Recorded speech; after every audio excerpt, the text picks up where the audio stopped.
আসসালামু আলাইকুম রহমতুল্লাহি ওবারাকাতুহ। সবাইকে জোদ্দার এগ্রো ফার্মের পক্ষ থেকে স্বাগত। সকলে সবাই ভালো আছেন। আমরা আপনাদের মাঝে আজকে দেখাবো কিভাবে আমরা প্রথমবার 100 কেজি খাবার তৈরি করলাম মোটা তাজা করার জন্য। অনেক দিনের শখ ছিল যে ফার্মে গরু মোটা তাজা করব এবং সেটা ইনশাল্লাহ শুরু করে দিলাম।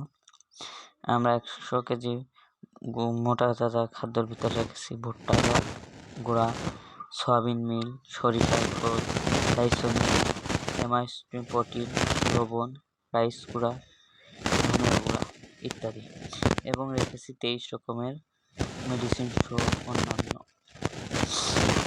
এটা আমরা দিনে 2 বার খাবারে দেব এবং সাথে খড় ইত্যাদি দেব। এবং আমাদের এর সাথে আছে লবণ। যারা আমাদের এখানে অভিজ্ঞ আছেন এবং পুরাতন খামারি আছেন তারা আমাদেরকে অবশ্যই পরামর্শ দেবেন যে কিভাবে কি করলে আরও আমরা সুন্দরভাবে ম্যানেজমেন্ট আর সঠিক করতে পারি, গরুর মোটা তাজা করতে পারি, কোনো রোগ বালাই হবে না। সকল প্রকার পরামর্শ দিয়ে ইনশাল্লাহ আশা করি আল্লাহর রহমতে আমাদেরকে সহযোগিতা করবেন।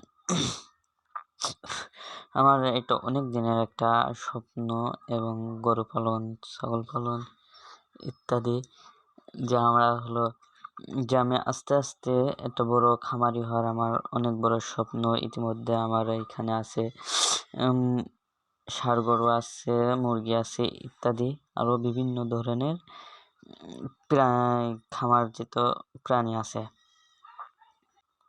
যেহেতু আমি অনেক ছোট, তাই অনেক ছোট কাল থেকে এই প্রজেক্টে হাত দিয়েছি। সবাইকে বিশেষ করে এই জন্য সবার কাছে বিশেষ করে এই জন্য আরও দোয়া প্রার্থী যে আমাদের জন্য দোয়া করবেন, আমি যেন আরও এগিয়ে যেতে পারি এবং আমার স্বপ্ন পূরণ করতে পারি।